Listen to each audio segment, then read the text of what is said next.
இல்லை அந்த வீடியோவில் எந்த ஒரு கேமராவும் இல்லை, அந்த மாதிரி அந்த கமெண்ட்ஸ்லாம் பார்த்தீங்களா நீங்கள்? அதில் நிறைய இருக்குது அந்த வீடியோவில். கேமரா கிடையாது, ஷூட் மாதிரி தெரியல, அது ரியலாக நடந்த மாதிரிலாம் புகார் வைக்கிறேன். சம்பந்தப்பட்ட வீடியோன்னு சொல்றேன், அது ஷூட் கிடையாது.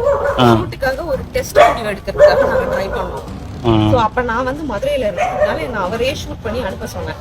ஸோ அது ஒரு கிட்டத்தட்ட சொல்லணும். அப்போ எங்கள் 2 பேருக்கு நிச்சயம் இருந்தது. எங்களுக்கு கல்யாணம் ஆகாத அந்த டைம். அந்த வீட்டில் ஆக்சுவலாக நான் தான் கூட்டியிருந்தேன்.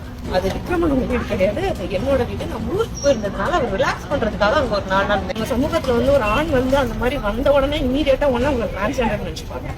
அப்படி நினைச்சு அடுத்த செகண்ட் டிரான்ஸ்ஜெண்டர் தான் இவன் திருடுவான், இவன் பிரச்சனை பண்ணுவான்னு நினைச்சு உடனே எந்த கேள்வியுமே கேட்காம அவங்க மேல வந்து ஹாரஸ் பண்றது, வயலண்ட் ஆக்ட் இதெல்லாம் வந்து செய்ய ஆரம்பிச்சாங்க.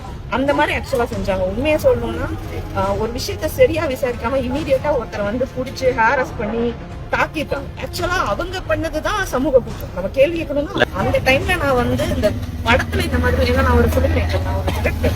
ஸோ என் படத்துல அவர் ஒர்க் பண்றது இருந்ததுக்காக படத்துக்காக இந்த மாதிரி ஒன்று பண்ணணும்னு சொன்னேன்.